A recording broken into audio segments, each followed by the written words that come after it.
आखिर क्या है इस मंदिर की मूर्ति की रोचक कहानी? आखिर क्यों वसुधारा झरने का पानी पापियों के ऊपर नहीं गिरता? बद्रीनाथ में मौजूद भीम पुल का आखिर क्या है रहस्य?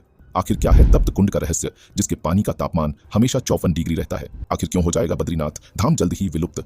आखिर क्यों जोशीमठ में मौजूद भगवान नरसिंह की मूर्ति का हाथ हर साल पतला होता जा रहा है, जो अब सिर्फ सुई के जितना ही बचा है? आखिर यह हाथ मूर्ति से अलग हो जाने पर क्या होगा? आखिर कलयुग के अंत का बद्रीनाथ धाम के साथ क्या कनेक्शन है? दोस्तों, देवभूमि के नाम से मशहूर उत्तराखंड अपनी खूबसूरती के लिए जाना जाता है। इस पूरे राज्य में कई हिंदू मंदिर और तीर्थ स्थल हैं। यहाँ सालों भर पर्यटक घूमने आते हैं। उत्तराखंड की हर दूसरी जगह देखने लायक है। अपनी संस्कृति, सभ्यता और खूबसूरत पहाड़ों की वजह से यह पर्यटकों के लिए एक आकर्षण का केंद्र भी माना जाता है। कहते हैं कि क्षीर सागर में श्री हरि विष्णु माता लक्ष्मी के साथ शेषनाग पर रहते हैं, जिसे बैकुंठ धाम कहा जाता है, जहां वही पुण्य आत्मा जाती है जिसने अपने जीवन से मोक्ष की प्राप्ति कर ली होती है। क्या आपको पता है कि इस धरती पर भी एक ऐसी जगह है जिसे दूसरा बैकुंठ धाम कहा जाता है? इस धरती पर जिस धाम को दूसरे बैकुंठ धाम के रूप में जाना जाता है, वो उत्तराखंड यानी देवभूमि में मौजूद है, जहां हर साल लाखों श्रद्धालु बड़ी आस्था और श्रद्धा से दर्शन करने आते हैं। उत्तराखंड के चमोली जनपद के अलकनंदा नदी पर स्थित है बद्रीनाथ धाम। हिंदुओं के 4 प्रमुख धामों में से एक है। बद्रीनाथ धाम से जुड़ी यह मान्यता है कि जो आए बद्री वो न आए औदरी। इसका मतलब है कि जो व्यक्ति जीवन में एक बार बद्रीनाथ के दर्शन कर ले, उसे दोबारा माता के गर्भ में नहीं जाना पड़ता है। यहाँ पर दर्शन करने से प्राणी जन्म और मृत्यु के चक्र से मुक्त हो जाता है, यानी कि उसे मोक्ष की प्राप्ति हो जाती है। दोस्तों, हम सभी जानते हैं कि सनातन धर्म में पूजा पाठ के दौरान शंख बजाने का विशेष महत्व है। यही नहीं, किसी भी शुभ काम को शुरू करने से हिंदू धर्म के अनुयायी शंख जरूर बजाते हैं। सनातन धर्म में शंख का इतना महत्व होने के बाद भी शंख और चक्रधारी भगवान विष्णु के मंदिर में ही शंख नहीं बजाया जाता है। जी हाँ, हम बात कर रहे हैं बद्रीनाथ धाम की। दरअसल बद्रीनाथ में पूजा अर्चना के समय कभी शंख नहीं बजाया जाता है। अब ऐसे में सवाल यह उठता है कि आखिर ऐसी कौन सी वजह है जिसके चलते बद्रीनाथ में शंख नहीं बजाया जाता है? तो दोस्तों, इसका जवाब आपको आज के इस वीडियो में मिलने वाला है। साथ ही आज हम आपको बद्रीनाथ धाम के कुछ ऐसे रहस्यों से रूबरू करवाएंगे जिनके बारे में आपने आज से पहले कभी नहीं सुना होगा। तो चलिए करते हैं वीडियो की शुरुआत। दोस्तों, बद्रीनाथ धाम के रहस्यों को जानने से पहले सबसे पहले बात करते हैं बद्रीनाथ धाम के निर्माण के बारे में, जिसको लेकर अलग अलग तरह की बातें की जाती है। कुछ जानकारों का कहना है कि बद्रीनाथ धाम की स्थापना भगवान नारायण के द्वारा की गई थी। आपको शायद यह नहीं पता होगा कि बद्रीनाथ धाम पहले भगवान शिव का स्थान हुआ करता था, जिसमें भगवान शिव अपने पूरे परिवार के साथ इस धाम में निवास करते थे। लेकिन एक बार जब भगवान विष्णु ध्यान करने के लिए कोई विशेष स्थान ढूंढ रहे थे, तो उन्हें यह स्थान दिखाई दिया और वे इस स्थान की ओर आकर्षित हो गए। और यह सब जानते हुए कि यह स्थान उनके आराध्य भगवान शिव का है, तो वे इस स्थान को भगवान शिव से कैसे मांगते। इसीलिए उनके मन में एक लीला करने की आई। उन्होंने एक बालक का रूप ले लिया और वे जोर जोर से रोने लगे, जिसे देखकर कुछ देर बाद माता पार्वती की उन पर नजर गई। लेकिन वह बालक चुप नहीं हो रहा था, और जब माता पार्वती उनको अंदर लेकर आई तो भगवान शिव समझ गए कि यह नारायण की लीला है।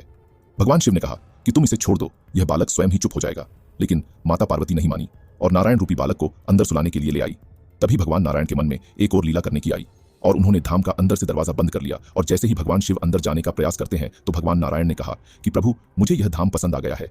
आप सभी केदारनाथ में वास करें और मैं इसी धाम में रहकर अपने भक्तों को दर्शन दूंगा। और तभी से भगवान शिव ने भगवान नारायण को वरदान दिया था कि लोग आज से नारायण को बद्रीनाथ के नाम से भी जानेंगे। और तभी से ही भगवान शिव केदारनाथ में चले गए। इसलिए ही इस धाम को चारों धामों में प्रमुख माना जाता है। बद्रीनाथ मंदिर के संबंध में पौराणिक मान्यताओं के अनुसार इसका निर्माण ब्रह्मादि देवताओं के अनुरोध पर भगवान विश्वकर्मा ने कराया था।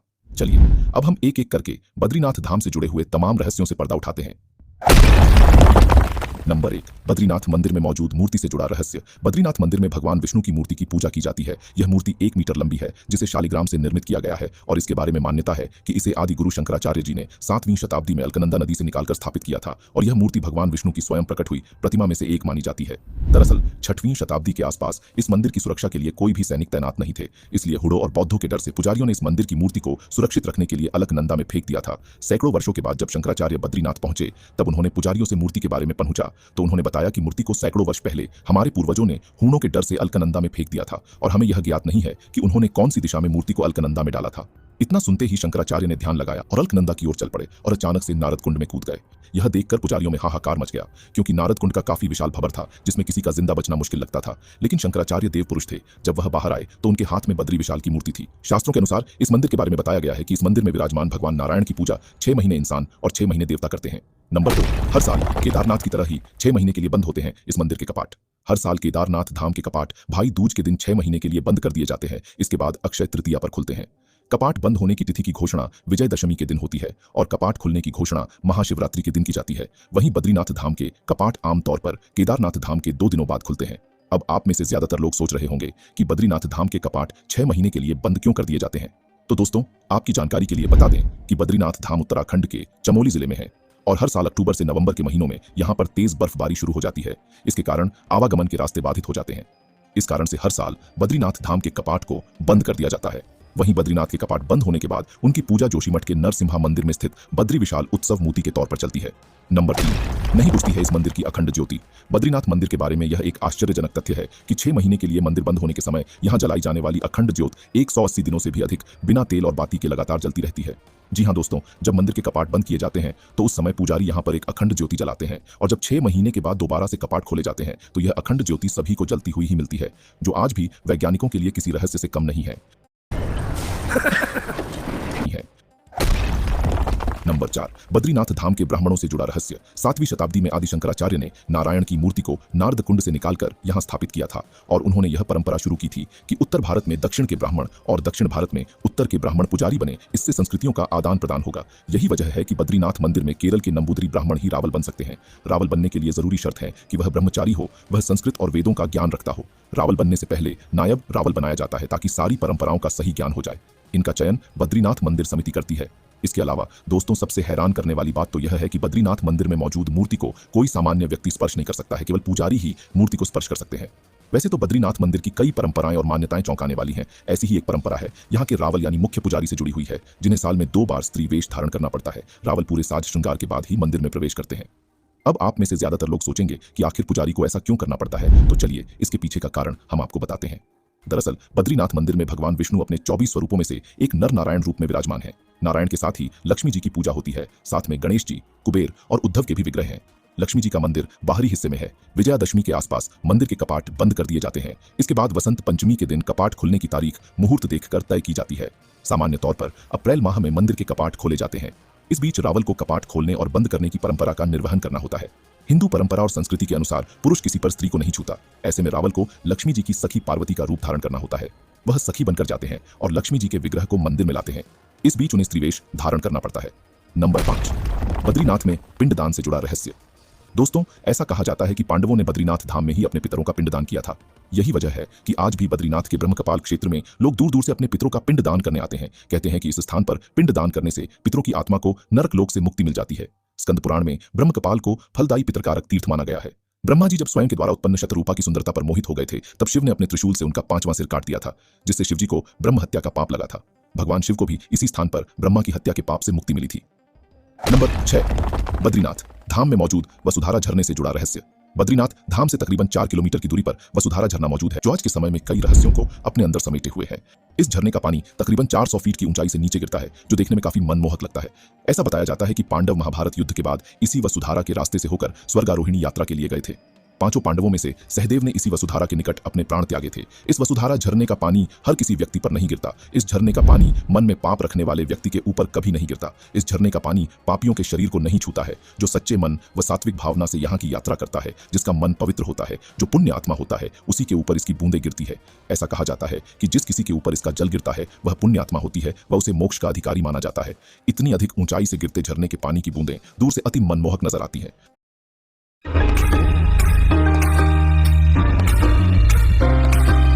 कर्नाटक के मैसूर के आदिवासी लोग हैं। ये तेल होता है सर जंगल की जड़ी बूटियों का तेल। जंगल की जड़ी बूटियां बोले सर 108 जाति जड़ी बूटियां बनता है इसमें, जो हमको रिजल्ट मिलने के बाद कस्टमर को दे रहे हैं सर। ऐसे 2 बोतल लगाइए तो लेडीज को भी करवा लेंगे। तो ऐसे लंबे बाल आता है, लंबे बाल घना होता है, जो होता है ये खुद हम लगाते सर। हम लगाने के बाद जो कस्टमर को दे रहे हैं, जो दाढ़ी मूंछों को भी लगाइए सर, दाढ़ी मूंछ का भी बाल आएगा सर। आपको चाहिए, आपको लेना है तो सर ये स्क्रीन पे हमारा नंबर आएगा ना, वो नंबर पे फोन करिए, वहीं से आपको cash on delivery, home delivery मिल जाएगा।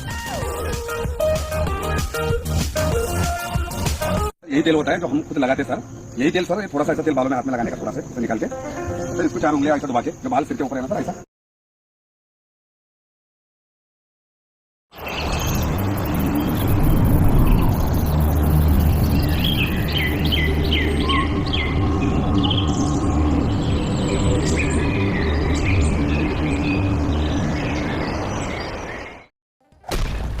नंबर 7, बद्रीनाथ धाम में मौजूद भीम पुल से जुड़ा रहस्य। बद्रीनाथ धाम से कुछ ही दूरी पर भीम पुल मौजूद है, जो पर्यटकों के लिए आज आकर्षण का केंद्र बना हुआ है। पहाड़ों से अलग जिस तरह से एक शिला रखी गई है वो हर किसी को हैरान कर सकती है, लेकिन इस शिला का संबंध महाभारत काल से जुड़ा हुआ है।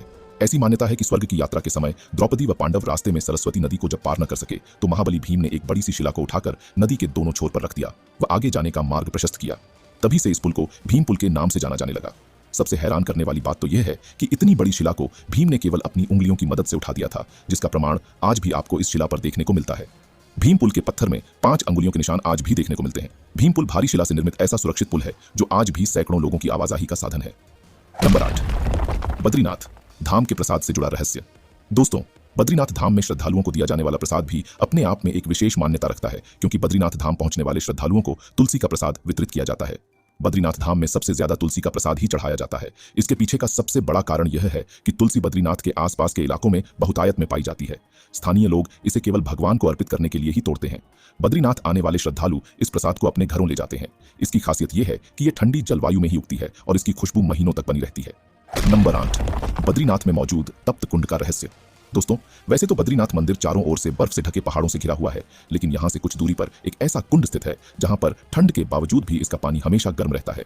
इसका नाम तप्त कुंड है। इसे भगवान सूर्यदेव का निवास स्थल भी माना जाता है, क्योंकि पौराणिक मान्यताओं के अनुसार जब भगवान सूर्यदेव को भक्षाभक्षी की हत्या का पाप लगा था तो उन्होंने इस पाप की मुक्ति के लिए नारायण से उपाय पूछा था। तब नारायण ने भगवान सूर्यदेव को बद्रीनाथ धाम में मौजूद एक कुंड के अंदर तपस्या करने को कहा था। तभी से इस कुंड को सूर्यदेव का निवास स्थान माना जाने लगा। यह कुंड हमेशा पानी से भरा हुआ रहता है। इस कुंड के आसपास का तापमान हमेशा 9 से 10 डिग्री रहता है। यह तापमान इतना कम होता है जिससे नल का पानी भी आराम से जम सकता है, लेकिन इस कुंड के पानी का तापमान हमेशा 54 डिग्री रहता है, जो कि काफी गर्म होता है। ऐसी मान्यता है कि इस कुंड में स्नान करने वाले प्रत्येक व्यक्ति को शरीर से संबंधित चर्म रोग से हमेशा हमेशा के लिए मुक्ति मिल जाती है। इस कुंड की हैरान करने वाली बात तो यह है कि इस कुंड को बाहर से छूने पर इसका पानी काफी गर्म लगता है, लेकिन नहाते समय कुंड का पानी शरीर के तापमान के समान हो जाता है, जिससे इस कुंड में स्नान करने से शरीर जलता नहीं है। यह काफी हैरान करने वाली बात है कि जहां आसपास का तापमान इतना ठंडा होता है कि जहां पर नल का पानी भी जमकर बर्फ बन जाए, लेकिन इस कुंड के पानी का तापमान हमेशा 54 डिग्री रहता है। नंबर 9, बद्रीनाथ धाम के रास्तों से जुड़ा रहस्य। दोस्तों, बद्रीनाथ धाम को सबसे पवित्र धामों में से एक माना जाता है, लेकिन बद्रीनाथ धाम पहुंचना इतना भी आसान नहीं है। इसके लिए श्रद्धालुओं को कई तरह की समस्याओं का सामना करना पड़ता है, क्योंकि बद्रीनाथ धाम जाने के लिए जो रास्ते बनाए गए हैं वो काफी जटिल है। बद्रीनाथ धाम जाने के लिए पहाड़ों को काटकर रास्ते बनाए गए हैं, जिसके चलते हर समय यहाँ पर खतरा बना रहता है, क्योंकि कभी भी सड़क पर चट्टान का बाहरी टुकड़ा आकर गिर सकता है, जिससे किसी की भी जान जा सकती है। लेकिन जो श्रद्धालु सच्ची श्रद्धा के साथ बद्रीनाथ धाम की यात्रा पर जाता है, उसको किसी भी तरह की हानि नहीं पहुंचती है। वही जो लोग कपट्टी मन से बद्रीनाथ धाम पहुंचते हैं, उनके साथ अक्सर इस तरह की घटनाएं देखने को मिल जाती हैं। अगर देखा जाए तो आज से 100 साल पहले जो बद्रीनाथ धाम जाने के लिए रास्ते हुआ करते थे, वो आज के समय तैयार की गई सड़कों से कहीं ज्यादा जटिल और खतरनाक हुआ करते थे, क्योंकि आज के समय में लोग संसाधनों की मदद से बद्रीनाथ धाम पहुंच जाते हैं। लेकिन तकरीबन 100 साल पहले तक किसी भी तरह के संसाधन के आवागमन का रास्ता नहीं हुआ करता था और लोग पैदल ही यात्रा पूर्ण कर सकते थे, जिसके चलते उन्हें कई महीनों की यात्रा करने के बाद बद्रीनाथ धाम के दर्शन हुआ करते थे। इस वीडियो में आपको जो बादलों की तरह धुआं उठता दिखाई दे रहा है, यह धुआं नहीं है, बल्कि यह भूस्खलन के दौरान उत्पन्न हुई धूल है। आइए दोस्तों, हम बद्रीनाथ धाम के मार्ग में होने वाले कुछ लैंडस्लाइड के दृश्यों को आपको दिखाते हैं।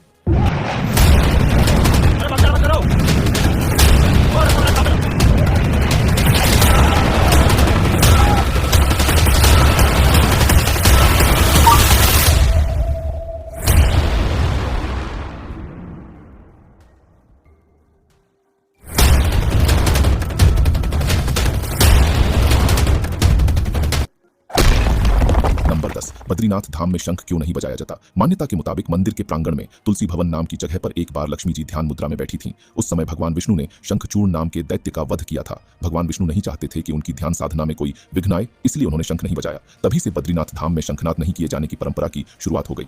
नंबर 11, बद्रीनाथ धाम हो जाएगा विलुप्त। दोस्तों, जोशीमठ में भगवान नरसिंह का मंदिर है, जिसका बद्रीनाथ से खास जुड़ाव माना जाता है। मान्यता के अनुसार जिस शालिग्राम पत्थर में शंकराचार्य नारायण की पूजा किया करते थे, उसी पत्थर में भगवान नरसिंह की मूर्ति उभर आई थी। नारायण ने उन्हें नरसिंह के शांत रूप का दर्शन दिया था। कहा जाता है कि जोशी मठ में स्थित भगवान नरसिंह की मूर्ति का एक हाथ हर साल पतला होता जा रहा है और अभी भगवान का वह हाथ सुई की गोलाई के बराबर रह गया है। जिस दिन यह हाथ अलग हो जाएगा, उस दिन नर और नारायण पर्वत आपस में मिल जाएंगे और बद्रीनाथ जाने का रास्ता बंद हो जाएगा। मान्यताओं की माने तो कहा जाता है कि भविष्य में बद्रीनाथ मंदिर विलुप्त हो जाएगा। तो दोस्तों, यह थे बद्रीनाथ धाम से जुड़े हुए कुछ अनोखे रहस्य, जिनके बारे में आज हमने इस वीडियो के अंदर बात की।